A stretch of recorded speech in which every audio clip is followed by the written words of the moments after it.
welcome back to my channel and welcome back to another video. It's been a little while since I have done a video like this and I feel like quite a bit has happened since I last did an update on my little boy George, so I thought I would sit down and have like a cosy, relaxed chat with you about how he's doing. I have posted quite a few George updates on my channel. I'll link the playlist down below, so if you want to go and check out past videos, then you're more than welcome to do so. Before we get into the video, if you're not already subscribed, my name's Jessica. I'm a mum of two of the most gorgeous little boys in the world. I've got George, who is 4 going on 5, and Finley, who is almost about to turn 7 months old, which is crazy. But yes, I've been filming these kind of updates now for a little while, and I feel like these videos that I make have been the most helpful out of all my videos to a handful of viewers. I've had a lot of messages over on my Instagram about your guys' children that may be in a similar situation to George, and it's just been really lovely chatting to people about, you know, how our kids are doing and how they're developing at their own rate, etc. So if you're not already subscribed, hit that big red button down below, give this video a big thumbs up, and let's get on with the video. So like I was saying then, it's been quite some time now since I have sat down and had a bit of a chat about how George is doing. So George, a little bit of background then, like I said, he is 4.5, he's almost 5, he'll be 5 in April, which to me seems like quite a long way away, but now I'm thinking about it, it's almost December. It's not going to be too long away at all. But George was born premature. He was born at around 33 weeks, and from that, we're not sure whether it is from him being premature or he might just have a slight delay. But you know, there's really no way of knowing. However, the doctors have said there is a chance that it could have been because he was premature. But equally, there are people in my family that also had similar issues to George when they were much younger. So again, there is a possibility of it being a genetic issue, a genetic thing as well. But no one really knows, and we're never going to know. But George then, like I say, he has a speech and language delay. He has a global development delay. And for the last few years, there has been a suspected ASD scenario. However, COVID had such a big impact on the whole Ehcp'S, but particularly for us, it had a really big impact on our child's development and health, because I felt like he wasn't able to get the best kind of care from the specialist because everything was done over Zoom. And if you have got little ones and trying to keep them still in front of a computer, it just doesn't work. But a bit more into all of that in just a second. So George has recently just started school. So like I say, he's 4.5, so he's just started reception and he is having an amazing time. He is absolutely loving it. I was incredibly worried about him going to school because it is quite different from nursery. Obviously nursery seems to be a little bit more relaxed. He only went so many days a week and so many hours. Basically you just played. There was no real structure to his nursery. It was quite relaxed, which was great for him because he really did struggle with transitions and sometimes like the speech and listening kind of things. So it was nice that it was so chilled and relaxed for him. So then going to school and having that little bit more structure, a little bit more, I don't know what the word is, just like a little bit more of being told what to do, which really there wasn't any of that at nursery. I was just a bit worried about how he was going to adapt to that big change. I'm not gonna lie, and I have spoken to other parents, we have noticed a massive change in George's overall attitude. Sometimes he can come home quite naughty. Not terrible, but you know, we've just noticed a bit of a change in him. But speaking to a lot of the other parents at the gate, it seems that all of our children have gone through that in these first sort of few weeks to a month of them starting school. So his teacher is lovely, and the school are fully aware of George's needs, if you like, and his delays, etc. And we specifically picked that school. That was our first choice. We specifically picked that school because it had such a good SEN department, and that was really important to us when it came to picking a school, that there was just going to be a team and a structure in place from an SEN standpoint that was going to really help George thrive in that environment. So we were so pleased when he got given that school. I think I had spoken a little bit about it in a previous video. When George was at nursery, quite a few months ago now, obviously we've known for a while, and nursery picked up on it very quickly that there were these delays, and they suggested about looking into an EHCP, which is an educational healthcare plan. And I think I maybe have got that wrong. EHCP, and effectively it is extra funding, not from the school, from your local council or whoever, and it makes sure that George has all the right care and needs in place to support him throughout primary school, going into secondary school, however. So we applied for that, and we was told by all the professionals, including a psychiatrist, a child psychologist, his paediatrician, the nursery staff, speech and language therapists, we were told that George would really benefit from having this, and it is perfect for him. Like, he's an ideal candidate for it. So it was such a lengthy process of filling out forms, phone calls, meetings, appointments. It was quite a stressful time actually, because there were just so many people that we needed to speak to, and unfortunately it came back that he was declined, or we got rejected for this process, and it came to a bit of a shock to everyone that was involved within George's care, because everyone was so certain that George would be receiving this, and he didn't.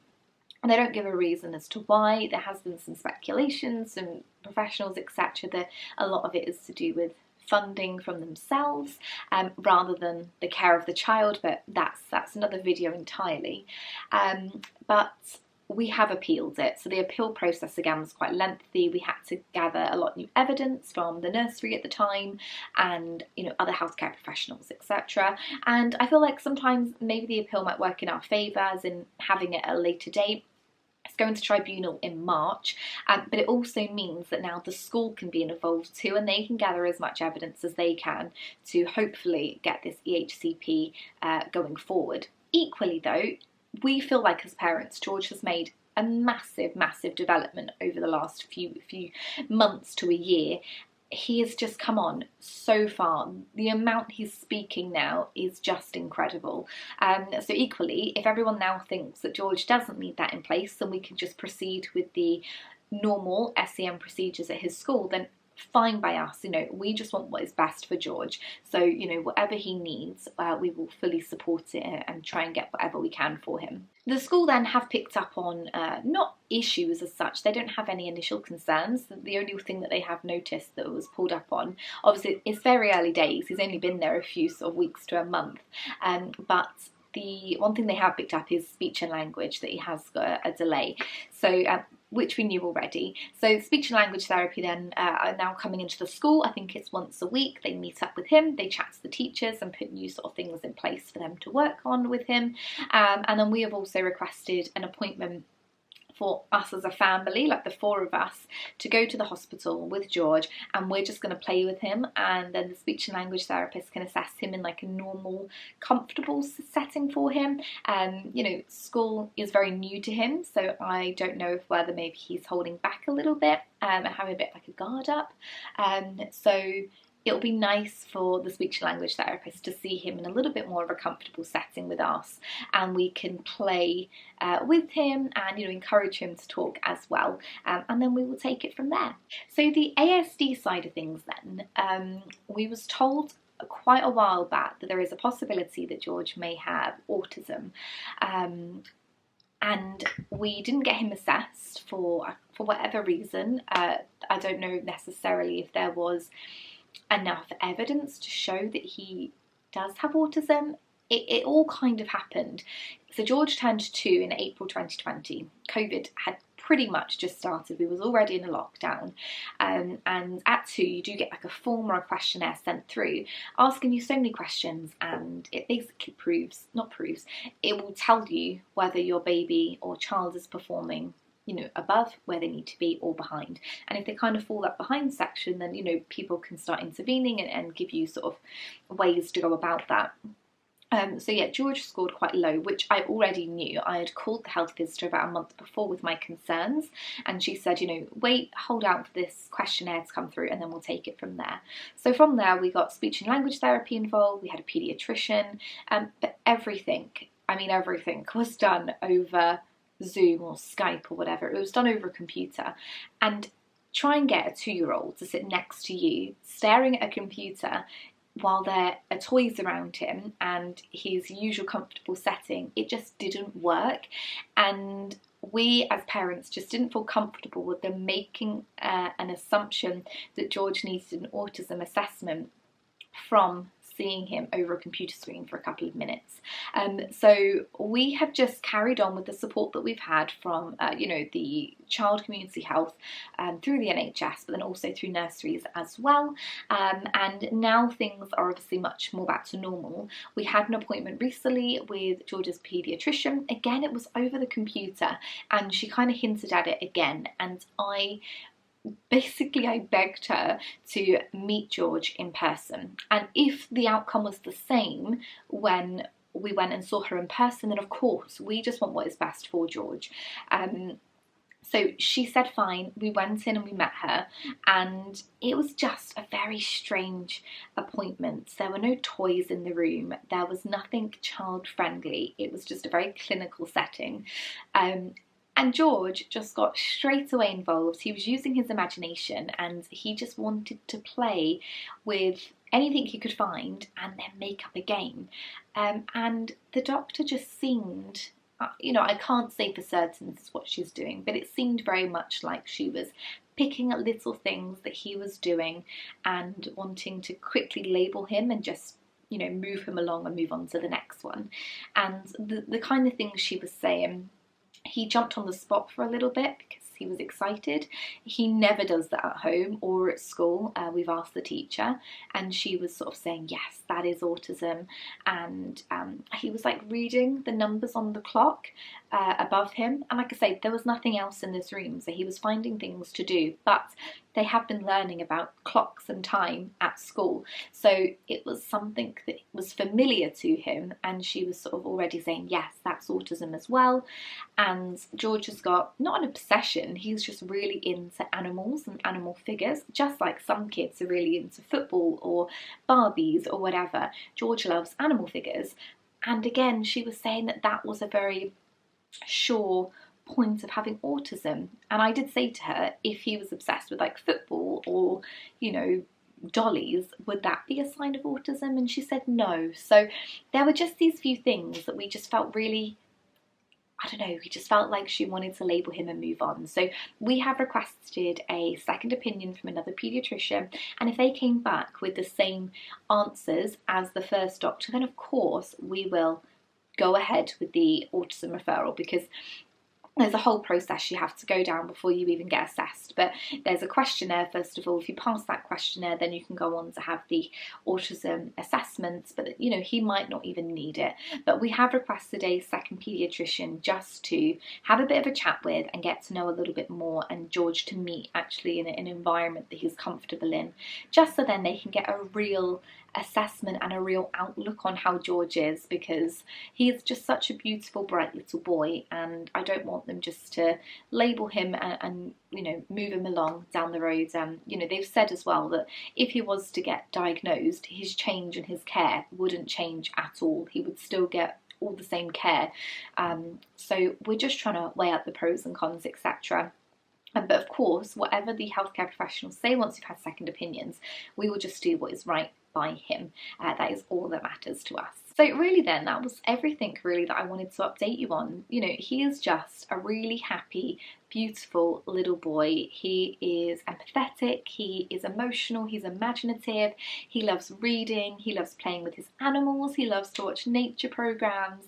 He is just an amazing little boy, and he has come on so far. We were actually looking on our phones the other day at some videos and pictures of George, and he said his first real word, which was, I think it was bye-bye, but he said bye-bye. He used to wave like this as well, because from his point of view that's what he would see, so he used to wave like this. But that was in January 2021, so in a year and a half, the amount he can speak now, this boy, you know, he knows every kind of dinosaur. Like, he will say what a dinosaur is called. I'll Google it, like really unsure, and he'll be getting it correct. He is super intelligent with the things that he, you know, cares about and is passionate about. But yes, that is, I think, the update really for George. There's not a whole lot to talk about. You know, he has just come on so far.